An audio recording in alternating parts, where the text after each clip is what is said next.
लिम्बूकै कुरामा को लिम्बू हो को लिम्बू होइन भन्ने खालको कुरामा, किरात धर्म, युमा धर्म, अनि सत्ययाङमा अनि अनेक खालको कुराहरू आइरहेछ। र मलाई लाग्छ नीतिगत रूपमा किरात याक्थुङ चुम्लुङले यो सबै अगाडिको वर्षहरूमा आफ्नो राष्ट्रिय महाधिवेशनहरूबाट नै निर्णय गरिसकेको छ, प्रस्तावहरू पारित गरिसकेको छ।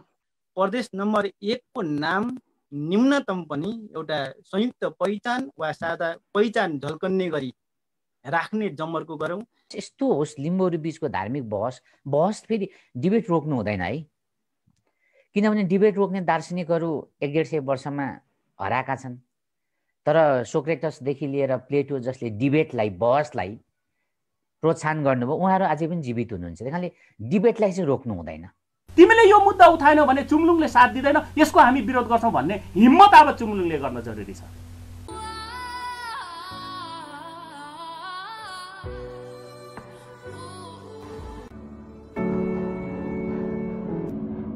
किम्तोलाई स्वीकारेर आउनुहुने सबैजनामा हार्दिक स्वागत गर्न चाहन्छु। विशेष गरेर मूल समारोह भोलि 4 बजेदेखि भोलि विश्वव्यापी रूपमा शुभकामना आदान प्रदान सहितको हाम्रो छात्रवृत्ति वितरण, त्यसै गरेर हाम्रो माल्यार्पण कार्यक्रमहरू पनि म रहेको म यहाँलाई सहर्ष जानकारी गराउन चाहन्छु। यस शुभकामना आदान प्रदान कार्यक्रमको अध्यक्षताको आसन ग्रहण गरिदिनको निमित्त म किरात याक्थुङ चुम्लुङका केन्द्रीय अध्यक्ष श्रद्धेय अध्यक्ष योगराज वन्यमलाई हार्दिक अनुरोध गर्न चाहन्छु।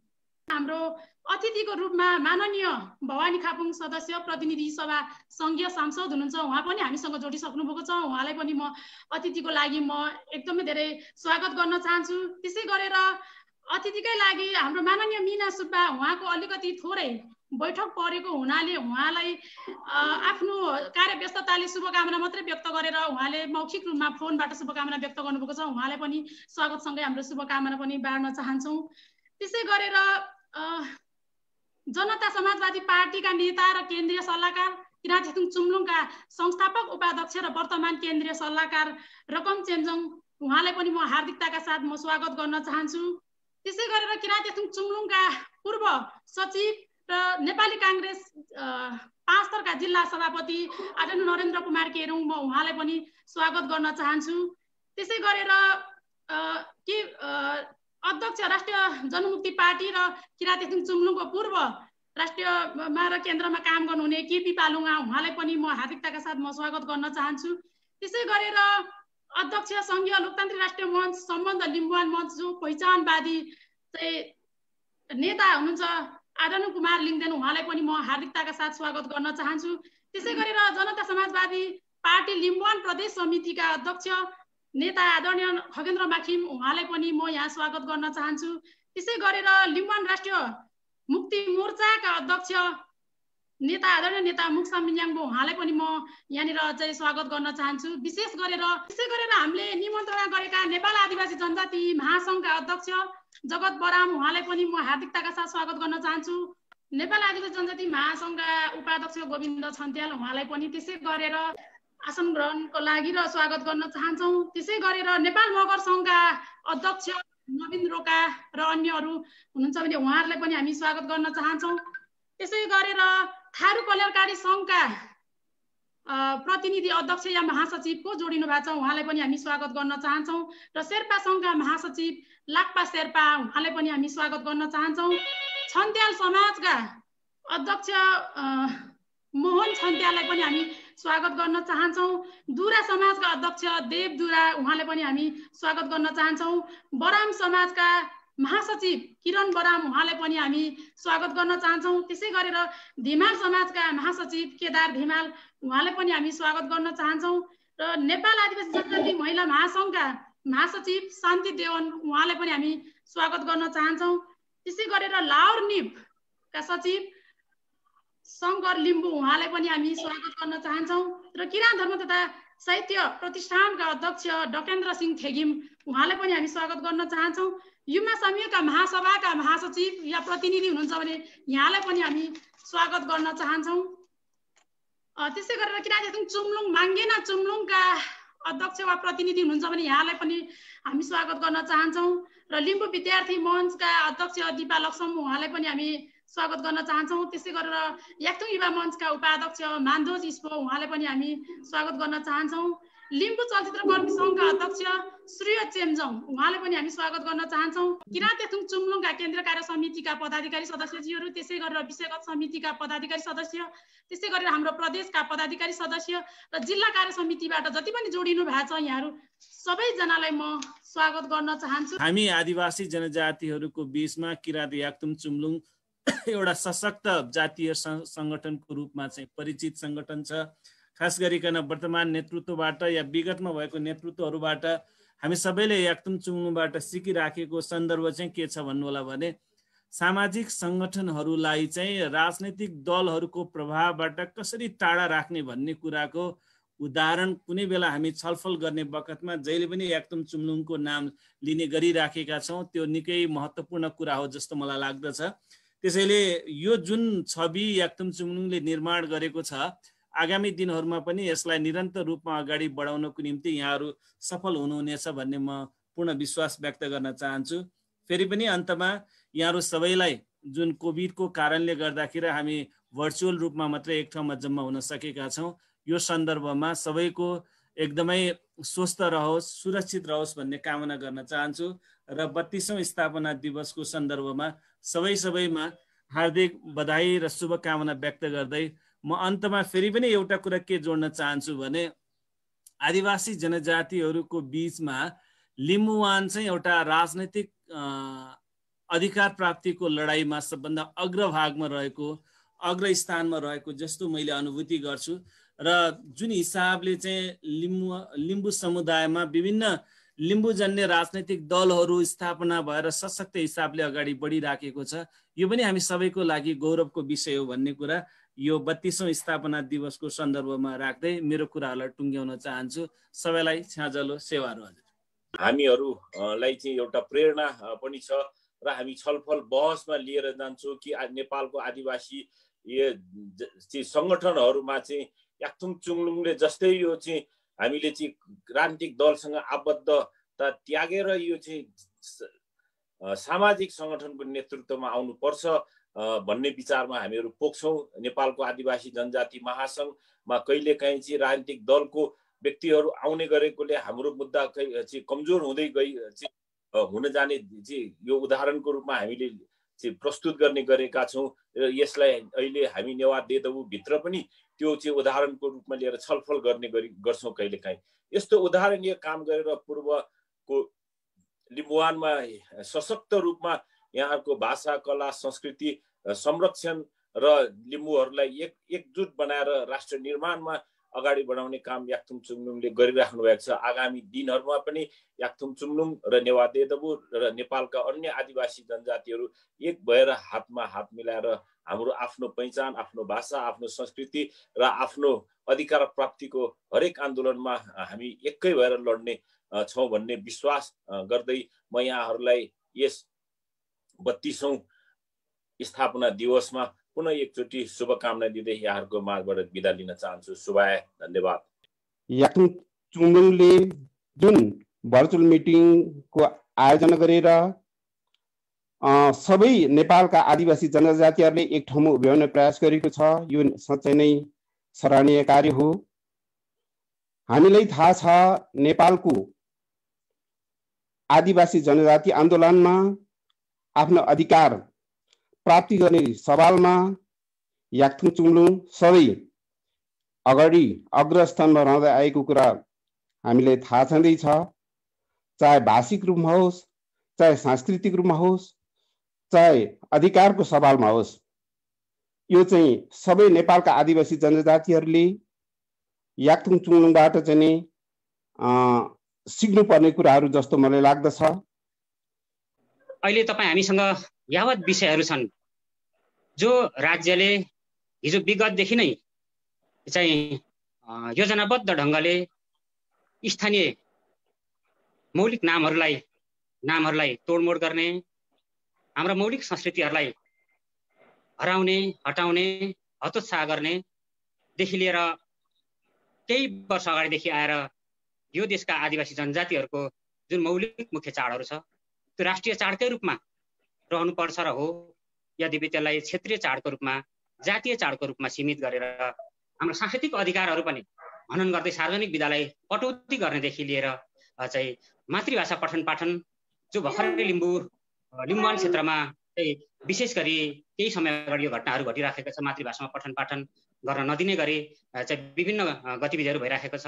र लिम्बुवानमा मात्रै होइन, जसरी नेपालको संविधानले र सँगसँगै स्थानीय सरकार सञ्चालन ऐन 2074ले जसरी मातृभाषा पठन पाठनको लागि चाहिँ एउटा अधिकार दिएको छ, मातृभाषाको संरक्षण, मातृभाषाको पाठ्यक्रम निर्माणदेखि लिएर पठन पाठनको कुरालाई जसरी एउटा व्यवस्था गरिएको छ, त्यसलाई पनि लत्याउँदै चाहिँ सरकारले र धेरै जस्तो सरकारवाला निकायले जानेर होस् या नजानेर होस् यसलाई लत्याउँदै गइरहेको अवस्थामा आज किराँत याकथुङ चुम्लुङले यो 32औं स्थापना दिवस यहाँले भव्यताका साथ मनाउँदै हुनुहुन्छ।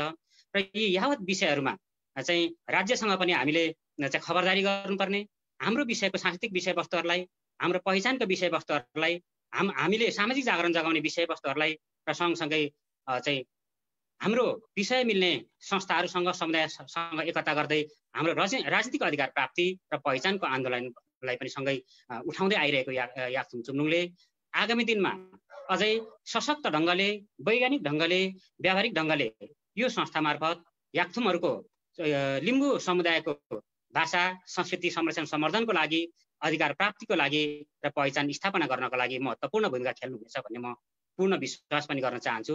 र विशेष गरी आज किराँत याकथुङ चुम्लुङको यो 32औं स्थापना दिवस भइरहेको सन्दर्भमा अब निकट भविष्यमै 12औं राष्ट्रिय जनगणना जो सम्पन्न हुन गइरहेको छ, त्यो 12औं राष्ट्रिय जनगणनाको सन्दर्भमा पनि किराँत याकथुङ चुम्लुङ र किराँतजन्य सुनवार सेवा समाज, याकखाचुम्मा, थामी लगायत किराँत र याखा लगायतका किराँतजन्य संस्थाहरूले हामीले एक भएर चाहिँ राष्ट्रिय जनगणनामा हाम्रो वास्तविक तथ्याङ्क भराउन र वास्तविक विवरण चाहिँ हामीले ल्याउनको लागि थप मेहनत गर्नुपर्ने छ। त्यस्तै 1 नम्बर प्रदेशको नामाङ्कनको सवालमा किराँत र याखाले विगत लामो समयदेखि चाहिँ एउटा आन्दोलन र मागलाई अगाडि बढाइराखेको सन्दर्भमा किराँत याकथुङ चुम्लुङले पनि चाहिँ 1 नम्बर प्रदेशलाई पहिचानको आधारमा चाहिँ प्रदेशको नामाङ्कन हुनुपर्छ भन्ने जुन मागका साथ अगाडि बढिरहनु भएको छ र 1 नम्बर प्रदेशमा किराँतजन्य सँगसँगै सम्पूर्ण समुदायलाई चाहिँ आन्दोलनमा चाहिँ सहभागी गराएर 1 नम्बर प्रदेशको नाम चाहिँ पहिचानका आधारमा चाहिँ स्थापना गर्नको लागि पनि किराँत राई याखा, किराँत याकथुङ चुम्लुङ लगायतको सङ्घ संस्था हामी सहकार्य गरिरहेका छौँ र आगामी दिनमा पनि यो सहकार्य गरेर हामी अगाडि बढ्नुपर्नेछ र यो कुरामा तपाईँ हामी सँगै साथ सहभागिता जनाउनेछौँ। र यो जसरी भर्चुअल शुभकामना आदान प्रदानमा जम्मा 5 मिनटको समय दिनुभएको छ, त्यसैले गर्दा म धेरै कुरा नराखिकन पुनः पनि यो विविध कार्यक्रमका साथ यहाँले जसरी स्थापना दिवस मनाउँदै हुनुहुन्छ, यो अस्तिकै दिनदेखि मैले जानकारी प्राप्त भएअनुसार विभिन्न गतिविधिका साथ मनाउँदै हुनुहुन्छ र अघि महासचिवज्यूले उद्घोष गर्नु भएअनुसार भोलि चाहिँ अझै बृहत रूपमा विभिन्न शैक्षिक छात्रवृत्तिहरू प्रदान गर्दै चाहिँ विभिन्न कार्यक्रमका साथ विशेष रूपमा भोलि यहाँले समापन गर्दै हुनुहुन्छ। यो कार्यक्रम जसरी आज 32औं स्थापना दिवस मनाउँदै याखाले 33औं वर्षमा चुम्लुङलाई 33औं वर्षमा यहाँले प्रवेश गराउँदै हुनुहुन्छ। विगत स्थापना कालदेखि विभिन्न कालखण्डमा नेतृत्व गर्दै प्रत्यक्ष अप्रत्यक्ष योगदान गर्नुहुने सम्पूर्ण चाहिँ समुदायप्रति पनि हार्दिक धन्यवाद, हार्दिक सम्मान प्रकट गर्दै यो 32औं भर्चुअल स्थापना दिवस र शुभकामना कार्यक्रम भव्य रूपमा सफल होस् भन्ने चाहिँ शुभकामना। यसमा नेपालको पनि पूर्वका खास जिल्लाहरूमा जो चाहिँ लिम्बूहरू सघन रूपमा बस्छन् उनीहरूको निम्ति किराँत याकथुङ चुम्लुङले धेरै कामहरू गरेको छ भन्ने मैले महसुस गरेको छु। चाहे किराँत चाहिँ लिम्बूहरूको संरक्षणको कुरा होस्, लिम्बूहरूको संस्कार संस्कृतिको संरक्षणको कुरा होस्, चाहे किराँत लिम्बूहरूमा चाहिँ जुन जागरणको कुरा होस्, यस्ता यावत कुराहरूमा चाहिँ किराँत याकथुङ चुम्लुङले नेतृत्वदायी भूमिका खेलिरहेको हामी युवाहरूलाई चाहिँ महसुस भइरहेको छ। त्यसो हुँदाहुँदै पनि हामी बीच केही कमी कमजोरीहरू, केही घटी कमीहरू त छन्। हामी किनभने राज्य सत्ता र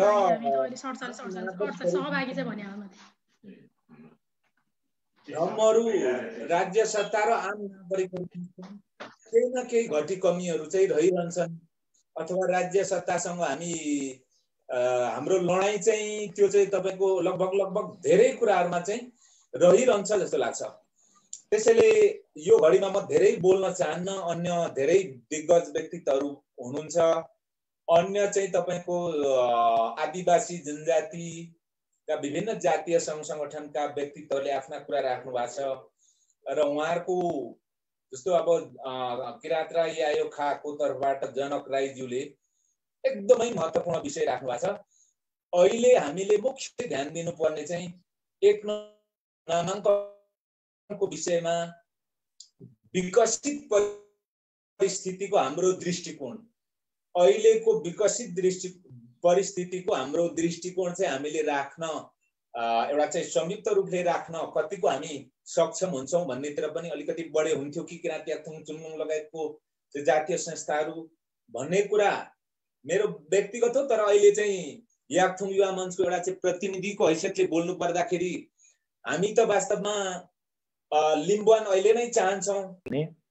पहिचानवादीहरूले साँच्चै नै सफलता हासिल गर्ने हो भने सरोकारवालाहरू एक हुनुपर्दछ।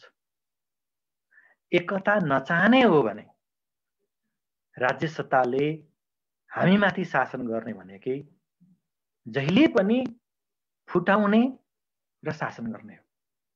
यो कुरालाई गम्भीर गरी नलिकन हैन म त मेरै ठिक छ, म त आफू एक्लै भए पनि म त मेरो कुरा उठारै छाड्छु भन्ने खालको कुरा जबसम्म त्यसरी त हामी अगाडि बढ्न सक्दैनौँ।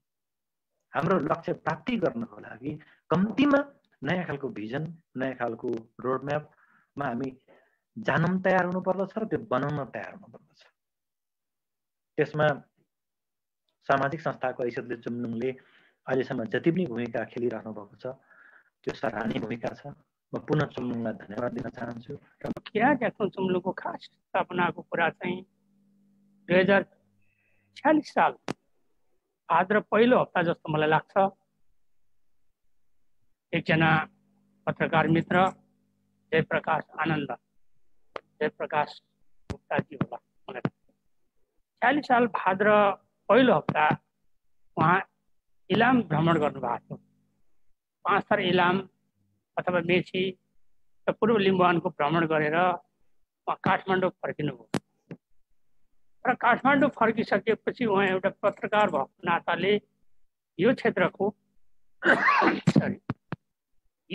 एउटा रिपोर्टिङ चाहिँ उहाँले त्यति बेला अहिले पनि प्रकाशन हुन्छ त्यो देशान्तर साप्ताहिक भन्ने पत्रिका। त्यो देशान्तर साप्ताहिक भन्ने पत्रिकामा पूर्व पल्लो किराँत लिम्बुवानमा लिम्बूहरूले छुट्टै राज्य चाहिँ तपाईँको राज्यको माग राखेर आन्दोलन गरिराखेको अवस्था छ र यो राष्ट्रको लागि खतरा छ र यो राष्ट्रको लागि चुनौती छ भनेर उहाँले एउटा गलत किसिमको अन्य धेरै कुराहरू लेखेर उहाँले एउटा पत्रिका देशान्तर साप्ताहिक मार्फत उहाँले त्यो रिपोर्टिङ गर्नुभएको थियो।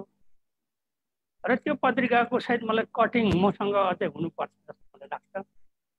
जति बेला लिम्बुवान मुक्ति मोर्चाको नामबाट हाम्रो श्रद्धेय मित्र वीर नेम्बाङजीले सङ्गठित रूपमा नै एउटा लिम्बुवान स्वायत्त राज्यको परिकल्पनासहित आन्दोलनको क्रममा पनि हुनुहुन्थ्यो। उहाँलाई म नमन गर्न चाहन्छु।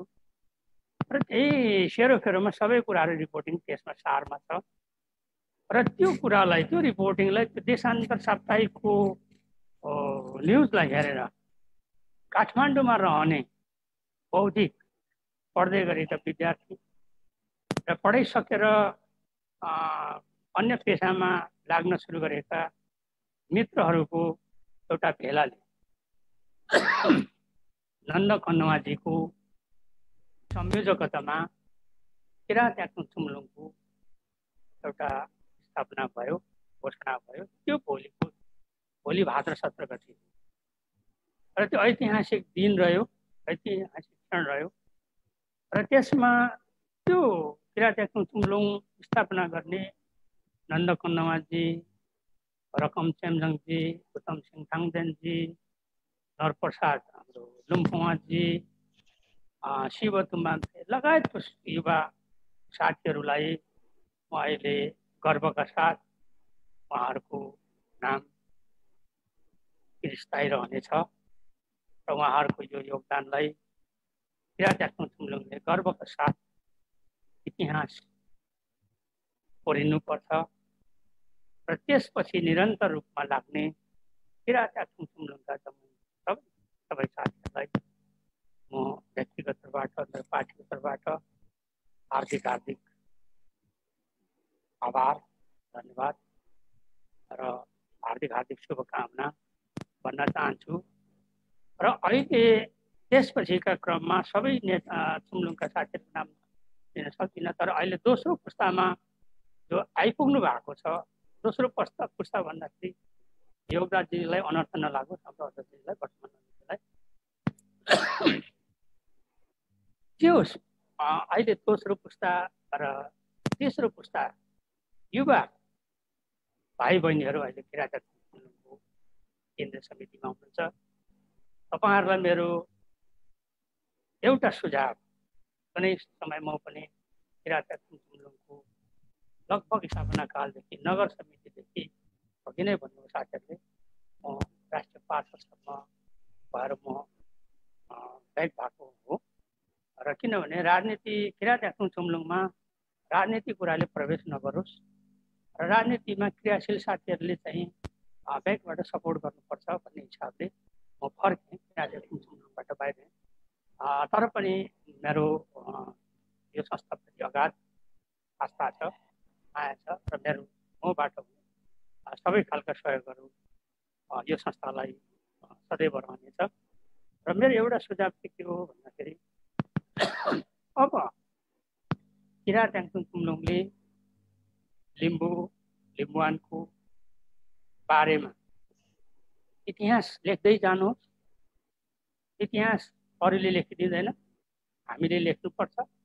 र इतिहास संस्थागत भयो र संस्थाले लेख्यो भने त्यसले एउटा आधिकारिकता वैधानिकता पाउँछ।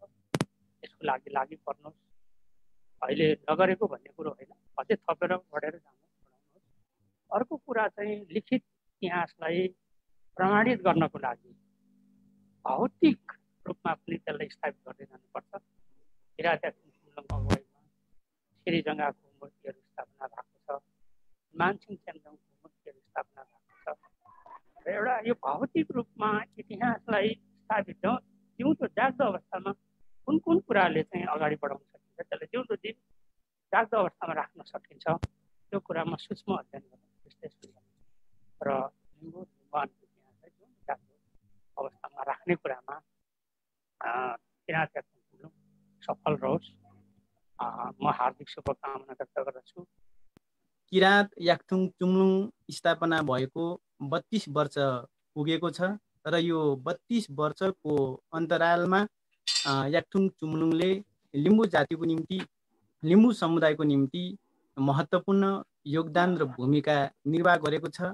म यो स्थापना दिवसको विशेष अवसरमा किरात याक्थुङ चुम्लुङ स्थापना गर्नको निम्ति विशेष भूमिका निर्वाह गर्नुहुने लिम्बू समुदायका अग्रज व्यक्तित्वहरू, त्यति बेलाको संस्थापक पदाधिकारीज्यूहरू र विभिन्न समयमा नेतृत्व प्रदान गर्नुहुने चुम्लुङका सबै पदाधिकारीहरूप्रति आभार व्यक्त गर्न चाहन्छु।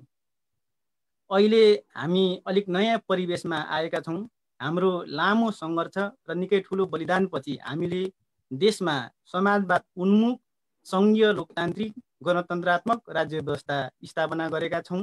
यो ऐतिहासिक र युगान्तकारी राजनीतिक उपलब्धि हो। हामीले यो उपलब्धिको जगमा टेकेर हामीले प्राप्त गरेको, हामीले ल्याएको सङ्घीय लोकतान्त्रिक गणतन्त्रलाई सुदृढ गर्ने ऐतिहासिक कार्यभार हाम्रो काँधमा आएको छ। यहाँ भर्खरै एकजना वक्ता मित्रले पनि राख्नुभयो, हाम्रो यो सङ्घीयता अनि हाम्रो देशको 7 प्रदेश र त्यसको नामाङ्कनको बारेमा पनि एउटा गम्भीर बहसहरू उठेका छन् र हामीसँग सम्बन्धित प्रदेश नम्बर 1 को नाम यति बेला के हुने भन्ने पनि चर्चा भएको छ। कतिपय प्रदेशको नाम जनयुद्ध र जनआन्दोलनको मर्म विपरीत, आदिवासी जनजाति र मधेस आन्दोलनको मर्म विपरीत पनि राख्ने कार्य भएको छ। ती इतिहासमा यसको समीक्षा हुँदै जाला, तर कमसे कम पनि हामीले प्रदेश नम्बर 1 को नाम राख्ने क्रममा एउटा साझा समझदारी गर्नुपर्छ भन्ने हामीले र विशेषतः हाम्रो मोर्चाको तर्फबाट एउटा प्रस्ताव पनि अगाडि राखेका छौँ र हामीले एउटा साझा मोर्चा र साझा धारणा बनाउने कोसिस र जमर्को पनि गरेका छौँ। म यो भर्चुअल कार्यक्रम मार्फत किराँत याक्थुङ चुम्लुङको 32औं स्थापना दिवसको यो विशेष अवसरमा म सबैलाई अपिल गर्न चाहन्छु, आग्रह गर्न चाहन्छु, कमसे कम पनि हामीले प्राप्त गरेको उपलब्धिको जगमा टेकेर प्रदेश नम्बर 1 को नाम न्यूनतम पनि एउटा संयुक्त पहिचान वा साझा पहिचान झल्कन्ने गरी राख्ने जमर्को गरौँ, राख्ने कोसिस गरौँ। यो सबैको भलो हुनेछ, किनकि हामीलाई थाहा छ यो 7 प्रदेश पनि, यो हामीले ल्याएको संघीय लोकतान्त्रिक गणतन्त्र पनि कतिपय शक्ति केन्द्रलाई पाच्य भएको स्थिति छैन। त्यसकारण कमसे कम पनि हामी पहिचान पक्षधरहरूले, हामी संघीयता र गणतन्त्रको पक्षधरहरूले यो उपलब्धिलाई बचाउने र यसलाई सुदृढ गर्ने र यसलाई परिमार्जन र विकास गर्दै हामीले बाँकी परिवर्तनको कार्यभारहरू आगामी दिनमा पनि हामी पुरा गर्न सक्दछौँ। म यो भर्चुअल कार्यक्रम मार्फत किराँत याक्थुङ चुम्लुङलाई फेरि पनि सम्झन चाहन्छु। लिम्बू समुदायको निम्ति र लिम्बू जातिको आर्थिक, सामाजिक र राजनीतिक परिवर्तनको लागि किराँत याक्थुङ चुम्लुङले महत्त्वपूर्ण योगदान र भूमिका निर्वाह गर्दै आयो र भविष्यमा पनि यसले महत्त्वपूर्ण भूमिका निर्वाह गर्दै जाने विश्वास पनि म व्यक्त गर्न चाहन्छु। र यो ग्याल्जन दोर्जेको झन्डा जलाउने कुरासम्म आइपुग्दा पनि चुम्लुङ लगायत सबै जातीय संस्था महासङ्घले एउटा अरू राजनीतिक दलहरू भन्दा पनि अझै अगाडि आएर जो उहाँले त दृष्टिकोण दिनुभयो, वास्तवमा यो इतिहासले मूल्याङ्कन गर्ने नै छ भन्ने मलाई लाग्छ।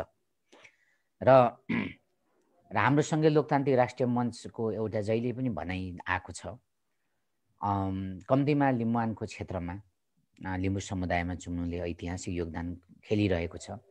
त्यसले गर्दाखेरि चुम्लुङले जुन जति पनि लिम्बुवान सङ्घर्ष समितिहरू बनाउँछ त्यसमा हामी सबैजना एकदमै दायाँ बायाँ नगरिकन लागौँ भन्ने हो। र मलाई लाग्छ चुम्लुङको नेतृत्वलाई थाहा पनि छ, सङ्घीय लोकतान्त्रिक राष्ट्रिय मञ्चले चुम्लुङले ल्याएको लिम्बुवान सम्बन्धी खाकामा, चाहे त्यो संयुक्त लिम्बुवान मोर्चा होस्, लिम्बू सङ्घर्ष समितिहरू होस्, हामी कहिले पनि पछि हटेनौँ भन्ने लाग्छ। र पछिल्लो पल्ट आउँदा फेरि प्रदेश 1 को नामाङ्कनको लागि जुन एउटा मोर्चा बनिएको छ त्यसमा पनि हाम्रो मञ्च कहिले पनि पछि हटेको छैन। र चुम्लुङको एउटा सहजकर्तामा हामी सदा त्यसमा तयार हुनेछौँ र अन्य साथीहरूलाई पनि तयार रहन म आग्रह गर्न चाहन्छु। किनभने कुनै न कुनै एउटा समाउने एउटा ठाउँ त बनाउनु पर्यो, हामीले पनि कसै न कसैलाई त मान्नु पर्यो, जो हामीले चुम्लुङलाई मानिरहेछौँ। र अब यो लिम्बुवानको नामाङ्कन अघि हाम्रो मुक्सामजीले पनि यो गर्नुभयो, यो लिम्बुवानको नामाङ्कन, प्रदेश 1 को नामाङ्कन सायद अब यस पछाडि गर्ने होला उहाँहरूले। त्यसको लागि अब हामी हुन त सङ्घर्ष समिति बनिसकेको छ। सानोतिनो कुराले केही साथीहरू छुट्नु भएको छ त्यहाँ। अब मलाई अब यो हुन त यो उमा के कुरा गर्ने, तर अब त्यसरी छुट्नु हुँदैन भन्ने लाग्छ।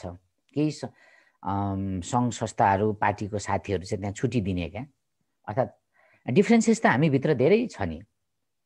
संसारै पुँजीवाद र साम्यवादले गर्दाखेरि ल्याप्पै दुई फ्याक भएको छ होइन। संसारमै धार्मिक द्वन्द्वहरूले गर्दाखेरि फ्याक भएको छ। त्यही फ्याकको असर त भएको हो यहाँ, कुनै नौलो कुरा त होइन नि त होइन।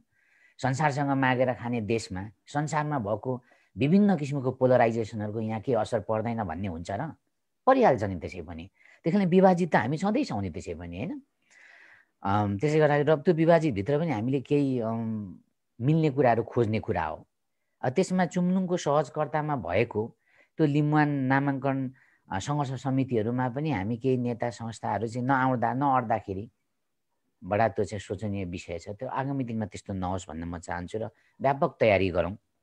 किन लिम्बुवालाई हेरिरहेछन्, सत्ताले पनि हेरिरहेछ र अरू जातीय सङ्घ संस्थाहरू सबैले हेरिरहेछ। कतै लिम्बुवानमा चाहिँ लिम्बूहरूले चाहिँ यो प्रदेश नम्बरको नामाङ्कन चाहिँ रोक्न सक्छ कि के हो भनेर चाहिँ कुनै एउटा पार्टीलाई भनेको होइन, त्यसमा सबैलाई।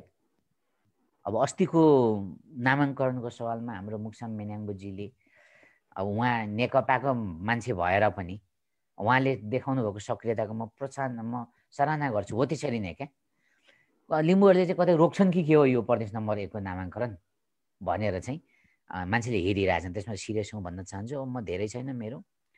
अब अर्को चुम्लुङको यो उमा चाहिँ अब अहिले लिम्बुवानमा जुन धार्मिक बहसहरू अगाडि बढेको छ, मैले अघि नै पनि भने यो एउटा विश्वको एउटा भाग हो नेपाल। ग्लोबलाइजले गर्दाखेरि हरेक खालको पोलराइजेसन भएको छ, त्यसको असर परिरहेछ यहाँनिर। अब अहिले लिम्बुवानमा लिम्बूहरू समुदायमा जुन धार्मिक बहस अगाडि भइरहेछ त्यो चाहिँ त्यति के अरे जति स्वस्थ किसिमले जानुपर्ने त्यति गइरहेको छैन।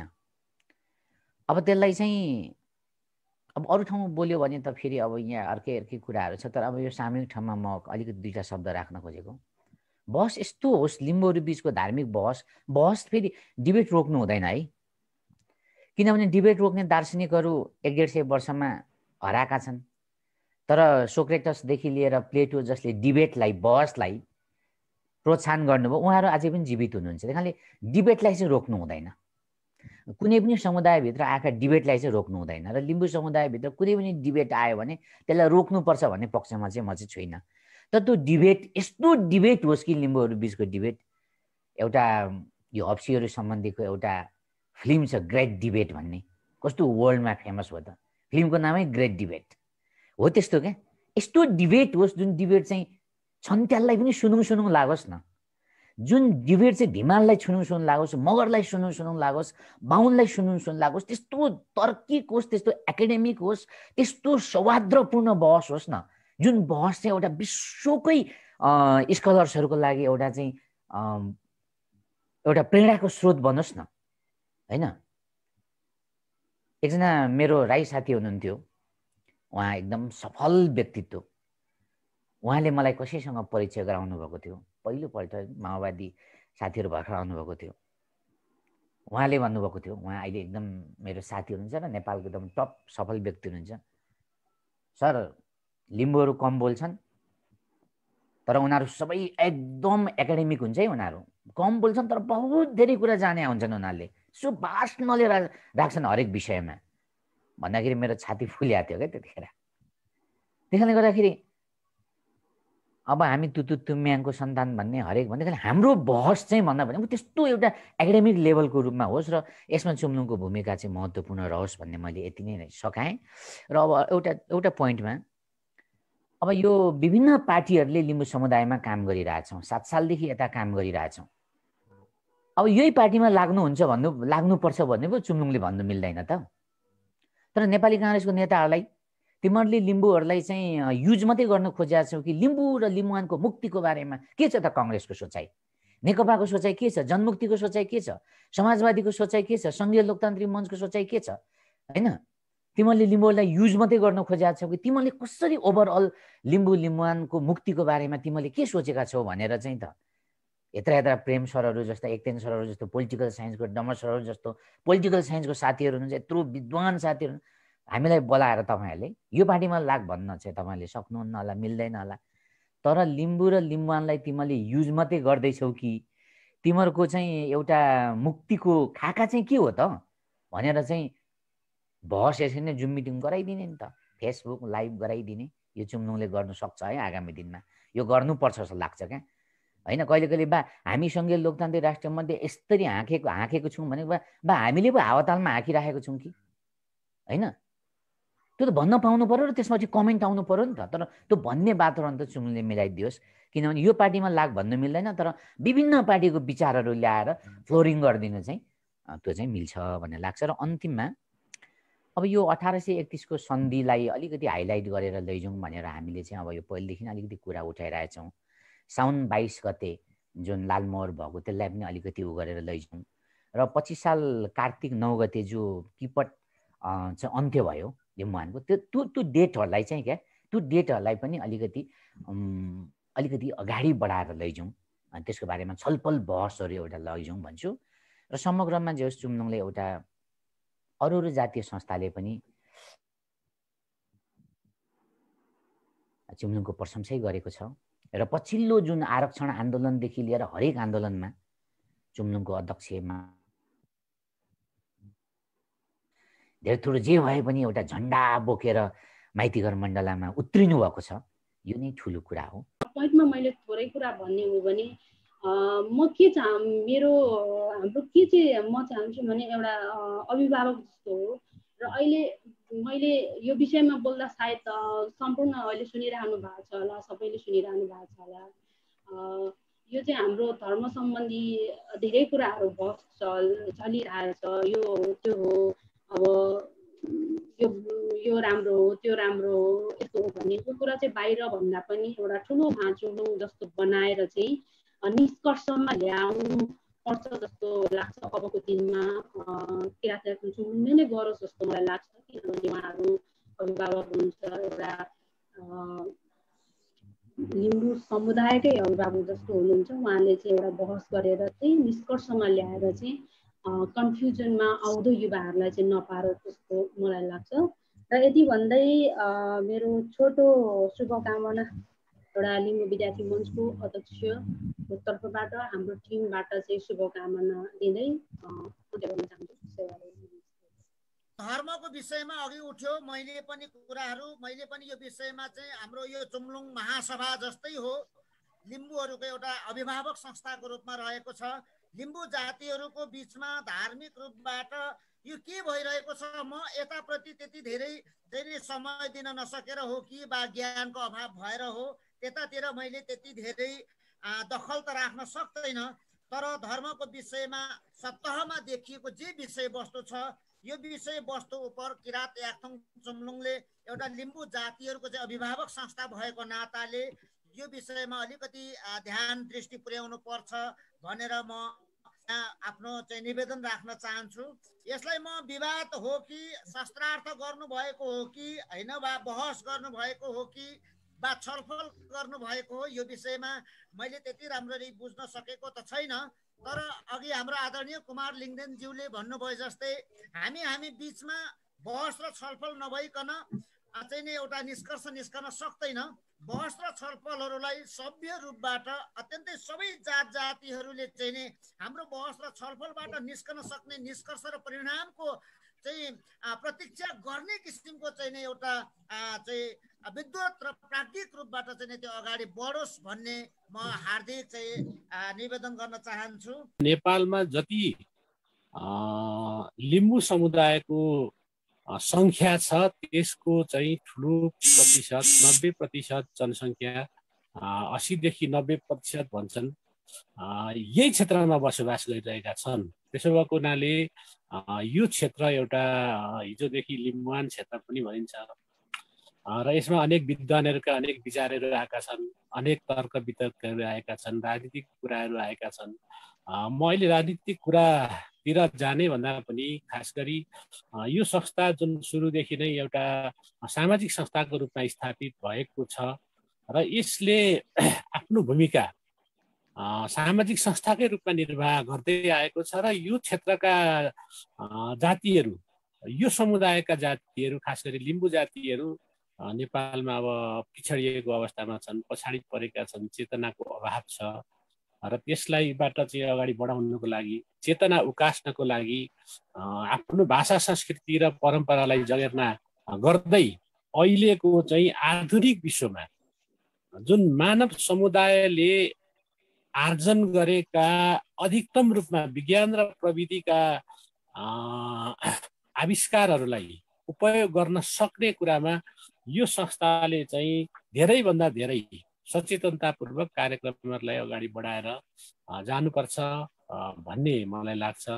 र यो संस्था राजनीतिक दलहरू, अब राजनीतिक हिसाबले हेर्नु पर्दाखेरि राजनीति गर्नेको लागि त विभिन्न दलहरू खुल्ला छन्, विभिन्न चाहिँ राजनीतिक पार्टीहरू चाहिँ गठन भएका छन्, विभिन्न विचार भएका मान्छेहरू हुन्छन्। त्यसो भएको हुनाले यो राजनीतिक विभेदबाट पनि यसलाई टाढा राख्नुपर्छ, धार्मिक विभेदबाट पनि यसलाई टाढा राख्नुपर्छ।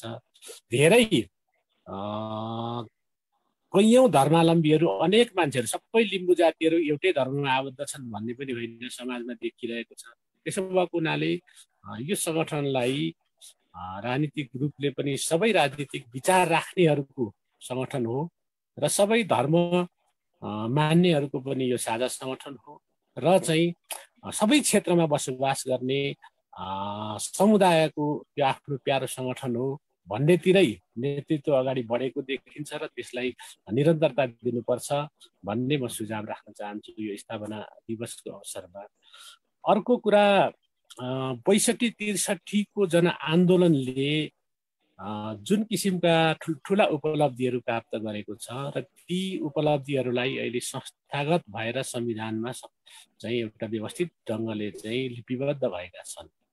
धेरै अधिकारहरू प्राप्त गर्न बाँकी होला, तर मलाई के लाग्छ भन्दाखेरि अहिले जे जति अधिकारहरू प्राप्त भएका छन् र यो प्रतिस्पर्धात्मक युगमा ती अधिकारहरूलाई अधिकतम रूपमा लिम्बू समुदायले यो राज्यका हरेक निकायभित्र कसरी चाहिँ अधिकतम रूपमा उपयोग गर्न सक्षम बनाउनु चाहिँ पर्छ भन्ने दिशामा पनि यो सङ्गठनले सोचोस् र म यही शुभकामना दिन चाहन्छु, सुझाव दिन चाहन्छु। लिम्बूको भाषा, धर्म र संस्कृतिलाई संरक्षण गर्नका निमित्त यो एउटा सामाजिक सांस्कृतिक प्लेटफर्म अथवा त्यो आइडियोलोजी, त्यो आइडियाबाट हाम्रो संस्थाहरू स्थापना भएर अहिले हामी कहाँ आइपुगेका छौँ भन्दा 32 वर्ष अगाडि स्थापना गर्दाखेरि हामी लिम्बुवानका गफ पक्कै गर्दैनथ्यौँ। हामी लिम्बू भाषा र धर्म र संस्कृतिका गफ गर्थ्यौँ, यसलाई संरक्षण गरौँ, सम्वर्धन गरौँ भन्थ्यौँ। तर अहिले हामी के गफ गरिरहेछौँ चुम्लुङभित्र भन्दा लिम्बुवान हाम्रो माटो, लिम्बुवान चाहिँ प्राप्त हुनुपर्छ, लिम्बुवानको भूमि अथवा भूक्षेत्र अथवा त्यहाँका स्रोत साधन र लिम्बुवान अटोनोमीको कुरा गरिरहेछौँ, सेल्फ गभर्निङ सिस्टमको कुरा गरिरहेछौँ अथवा हामी स्वशासनको कुरा गरिरहेका छौँ, जो कुनै नवीन कुरा गरिरहेका छैनौँ। संसारभरका आदिवासीहरूले त्यो गरिरहेका छन्। चाहे हामी ल्याटिन अमेरिका गफ गरौँ, चाहे हामी सामीको गफ गरौँ, चाहे हामी इन्युटहरूको गफ गरौँ, चाहे अमेरिकाको गफ गरौँ, चाहे जहाँ जहाँको गफ गरौँ, त्यो पृष्ठभूमिमा हिजो संसारभरको यो आदिवासीहरूले उठाइरहेको मुद्दालाई नेपालका आदिवासी जनजातिहरूले पनि उठाउँदै गर्दाखेरि लिम्बू समुदायले अथवा लिम्बू आदिवासीले चाहिँ लिम्बुवानको निमित्त सङ्घर्ष गरिरहेको छ यो पछिल्लो समयमा। यति भनिराख्दाखेरि हाम्रा हिजोदेखि अहिलेसम्मको यो 32 वर्षकोलाई मात्रै हामीले रिफ्लेक्टिभ भएर हेऱ्यौँ भने, हामीले यसलाई अलिकति हामीले आफूतिर फर्केर हेऱ्यौँ भने हिजोको पृष्ठभूमिबाट आजको यो 3 दशकको पार गर्दै गर्दाखेरि तपाईँ हामीले उठाउने एजेन्डाहरू, तपाईँ हामीले गर्ने उठाउने मुद्दाहरू, सवालहरू के छन्, परिवर्तन हुँदै आइरहेको। त्यसैले म चाहिँ यो किन भनिराखेको छु भन्दा अब हामीले काम गर्ने तौर तरिकामा परिवर्तन गर्न जरुरी भयो। भाषा र धर्म संस्कृति गर्ने कुरा, संरक्षण गर्ने कुरा को जगबाट बनेको संस्थाले लिम्बुवानको प्राप्तिको निमित्त हामीले काम गरिराख्दाखेरि अब अघि हाम्रो अग्रज केही नेतागणहरूले राख्नुभएको थियो, विभिन्न राजनीतिक दलका मैले गण्यमान्य व्यक्तित्वहरू यहाँ हुनुहुन्छ, संस्थापकहरू हुनुहुन्छ होला, चुम्लुङको सल्लाहकारजीहरू हुनुहुन्छ, देशदेखि विदेशसम्म यसलाई हेरिराख्नु भएको छ, देखिराख्नु भएको छ। तर म यति भनिराख्दाखेरि एउटा कुरा चाहिँ अब हाम्रा संस्थाहरूले हामीले यो सिभिल सोसाइटी आइडियोलोजीबाट अथवा नागरिक समाजको एउटा प्रेसर ग्रुप निर्माण गर्ने अथवा हामीलाई दबाब सिर्जना गर्ने, हाम्रो मुद्दालाई ओकालत गर्ने, यो हाम्रो जो आइडियोलोजीबाट हामीले काम गरिरहेका छौँ, यो आइडियोलोजीबाट काम गर्दाखेरि अब यी राजनीतिक दललाई एकाउन्टेबल, हाम्रो मुद्दामा एकाउन्टेबल बनाउनलाई तपाईँ हामीले अब चाहिँ यो साझा संस्था हो, यो साझा भएकोले सबैलाई पिराउनु हुँदैन भन्नेबाट अब यो धर्राबाट मुक्त हुनुपर्छ भन्ने मलाई लाग्छ।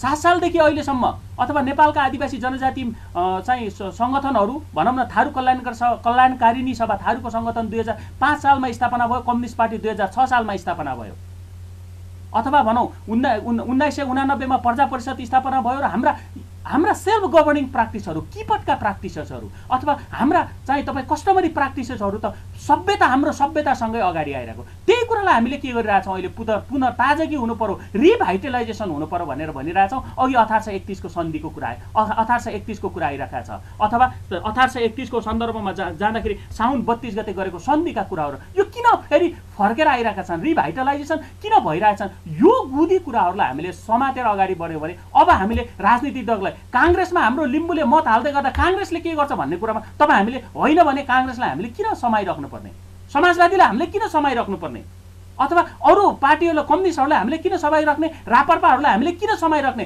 यो छलफल चाहिँ तपाईँ हामीले अब गर्न जरुरी भयो हिजोको धर्राबाट। अब किन भन्दा हामी हाम्रा मूल्य र मान्यताहरूमा हामी स्वशासनको माग दाबी गरिरहेका छौँ। तपाईँ हामी जस्तै सभ्यता, तपाईँ हामी सबै जस्तै संस्कृति, तपाईँ हामी जस्तै मूल्य र मान्यता भएको सामीले आफ्नो पार्लिमेन्ट मेम्बर पठाउँदाखेरि सामीले चाहिँ आफ्नो संसद बनाउन सक्छ भने लिम्बूले किन सक्दैन?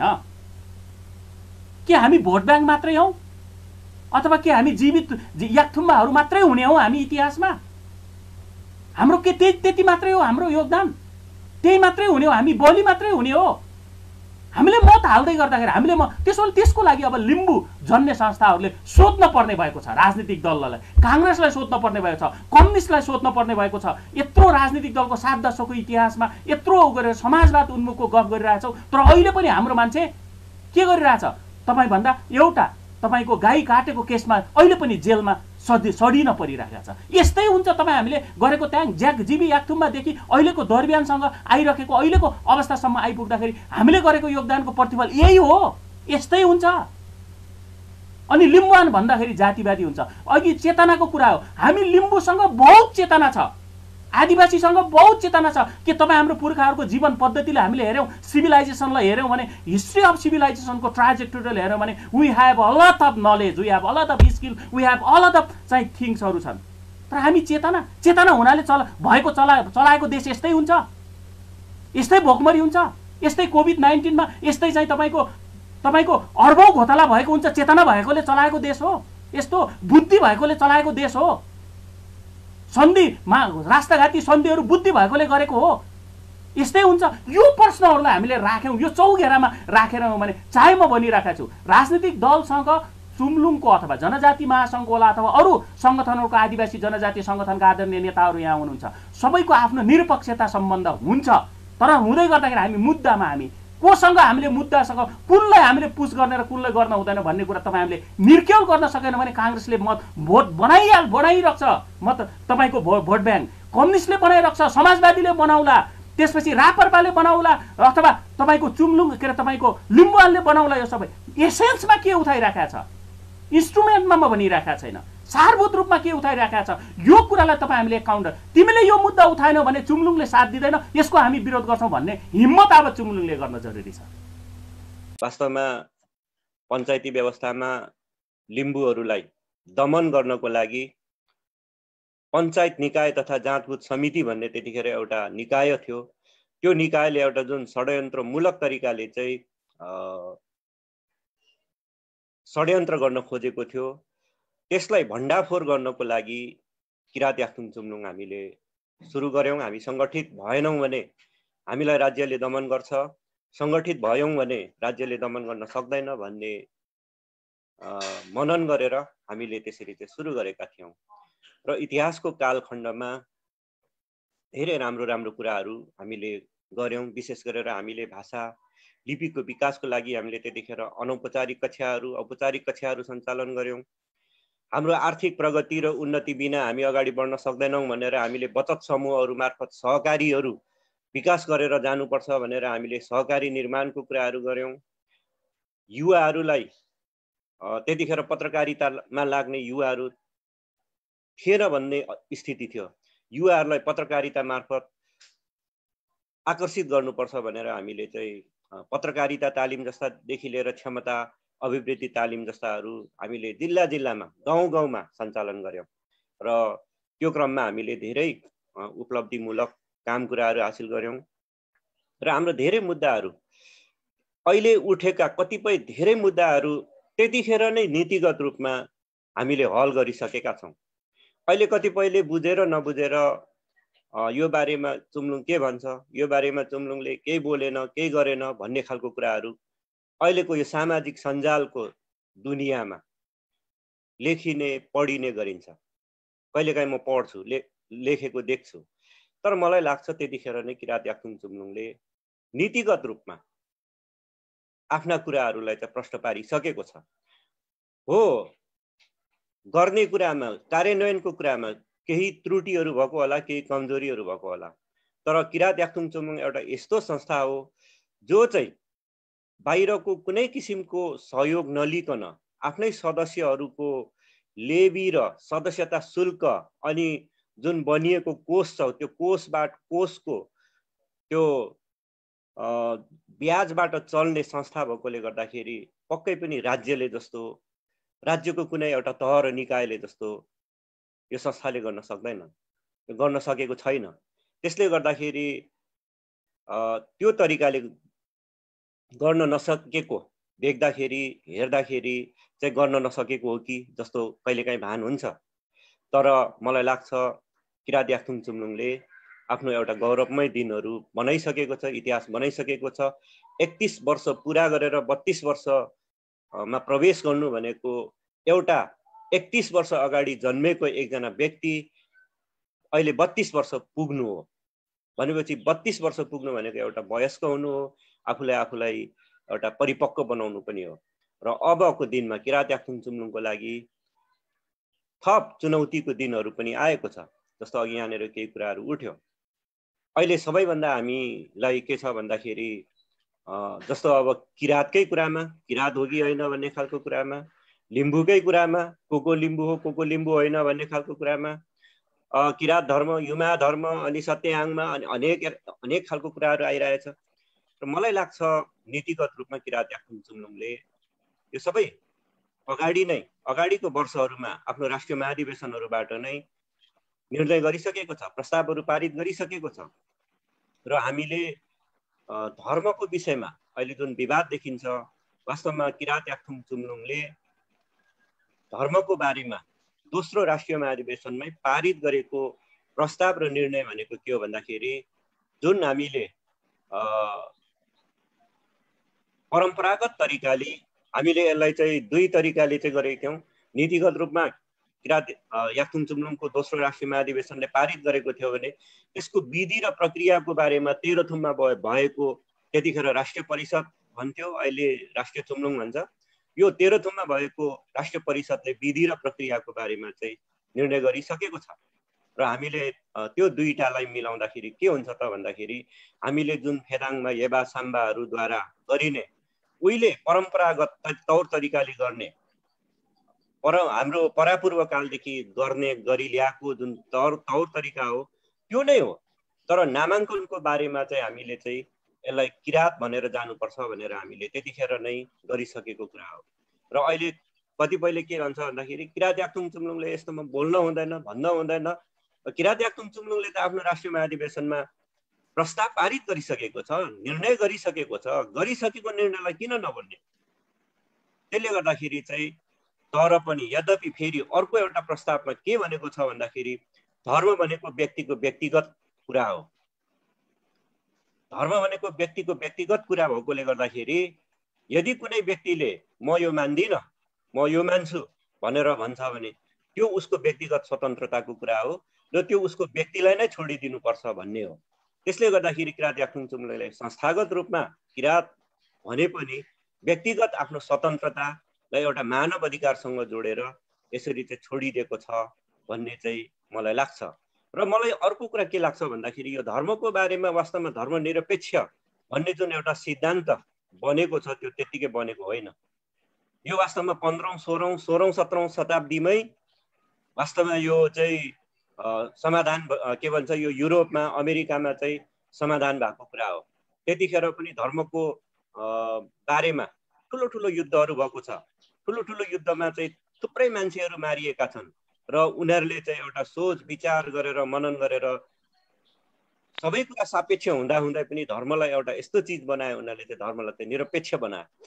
किन भन्दाखेरि यो धर्म भन्ने चिज चाहिँ यस्तो हो जसले चाहिँ जुन कुरामा चाहिँ अब निरपेक्ष हुन सकेन भने चाहिँ यसले चाहिँ खुन खराबा नै गर्छ, यसले चाहिँ एउटा अन्तहीन एउटा युद्ध नै गर्छ भन्ने कुरामा पुगेर धर्मलाई निरपेक्ष भनेर चाहिँ 17औं शताब्दीमा युरोपियनहरूले चाहिँ गरिसकेको कुरा हो। त्यसैले गर्दाखेरि पनि हामीले यो धर्मनिरपेक्ष भन्ने जुन सिद्धान्त छ त्यो धरातलमा उभिएर किरात याक्थुङ चुम्लुङले आफूले गरेको निर्णय प्रस्तावलाई पनि एउटा सार्वजनिक गर्दै र सबै किसिमको मतहरूलाई अहिले आइरहेको सबै किसिमको विचारहरूलाई सम्मान गर्दै होइन धार्मिक जुन एउटा कुराहरू आइरहेछ विभिन्न कुराहरू आइरहेछ त्यसलाई पनि सम्मान गर्दै त्यसलाई पनि ठाउँ दिँदै स्पेस दिँदै अगाडि बढ्यो भने मलाई लाग्छ हामी यो विषयमा एउटा सही ठाउँमा पुग्न सक्छौँ भन्ने मलाई लाग्छ। हामीलाई यो लामो खुला वातावरणले होइन राजनीतिक खुला वातावरणले हामीमा एउटा सामाजिक सांस्कृतिक भाषिक र हक अधिकारको जनपैरवीको चेतहरू प्रदान गर्यो। हामीले एउटा सांस्कृतिक सामाजिक भाषिक चेतहरू निर्माण गर्यौँ। तर यति के भन्छ निर्माण गर्यौँ र यस सम्बन्धमा कामहरू पनि गर्यौँ। तर यी कुराहरूलाई राज्यले सम्बोधन गरेर राज्यले नै कार्यान्वयन नगरिन्जेलसम्म हाम्रा कुराहरू दिगो हुँदैन रहेछ भन्ने कुरोहरू हामीले पछिल्लो समयमा हामीले प्रत्यक्ष हैन अनुभूत गरिरहेका कुराहरू हुन्। त्यसै कारणले हाम्रा कुराहरू राज्यलाई नै गराउनको लागि हैन राज्यबाट नै के अरे सम्पादन गराउनको लागि जुन हामीले एउटा के भन्छ अब बल गर्नुपर्ने कुरा छ, अब सक्रिय भूमिका निर्वाह गर्नुपर्ने बेला भएको छ। त्यो चाहिँ अब हामीले हाम्रो यो जुन चाहिँ सांस्कृतिक चेतलाई राजनीतिक चेतमा परिणत गरेर हामी अगाडि बढ्नुपर्ने बेला भएको छ। त्यही कारणले गर्दाखेरि अब म यस चुम्लुङको 32औं स्थापना दिवसको सन्दर्भमा तत्कालीन संस्थापकहरूको स्मरण गर्दै उहाँहरूको योगदानको के भन्छ स्मरण गर्दै र त्यो स्थापना भइसकेपछि अहिले चुम्लुङ यहाँसम्म ल्याइ पुर्याउनको लागि जुन विगतका पदाधिकारी सदस्यहरूले गर्नुभएको महत्त्वपूर्ण योगदानको प्रशंसा र धन्यवाद ज्ञापन गर्दै आगामी दिनमा हैन यसतर्फ जुन चाहिँ हामीले गर्नुपर्ने कामहरूमा अझै सक्रियतापूर्वक अघि जुन चाहिँ भनौँ न एउटा राजनीतिक चेत सहित हैन जुन अगाडि बढ्नुपर्ने अवस्थालाई हामीले आत्मसात गर्दै अगाडि बढ्नको लागि हामीलाई प्रेरित गरिरहोस् र अझ के भन्छ हामीलाई सक्रिय बनाइरहोस् भन्ने म कामना पनि गर्न चाहन्छु। हो समाज एउटा जीवन्त समाजमा बहसहरू भइरहन्छन्। अघि हाम्रो नेताजीहरूले पनि भन्नुभयो बहसहरू हुनुपर्छ र बहसहरूबाट निष्कर्ष निकाल्दै हामी अगाडि बढ्नुपर्छ। तर बहसहरूमै अल्झेर हामीले हाम्रा विकासका सम्भावनाहरूलाई चाहिँ रोक्नु हुँदैन। त्यही कारणले गर्दाखेरि यस क्षणमा म सम्पूर्ण के भन्छ महानुभावहरूलाई हाम्रा कुराहरूलाई एकदम सकारात्मक बहसबाट अगाडि बढाउँदै अझ एकीकृत अझ सामूहिक भएर हैन हाम्रा यी भाषिक सामाजिक आर्थिक सांस्कृतिक हैन हाम्रा विकासका अधिकारका कुराहरू हक अधिकारहरू पुनर्स्थापित गराउनको लागि राजनीतिक चेत निर्माणमा अझै विकसित हुँदै जाउँ हैन राजनीतिक फड्को मार्दै अगाडि बढौँ भन्ने म के भन्छ कामना गर्न चाहन्छु र शुभकामना व्यक्त गर्न चाहन्छु। र अन्तमा पुनः एकपटक यहाँहरू सम्पूर्णले जुन के भन्छ एउटा यसमा हामीलाई सहभागी भएर हौसला दिनुभयो।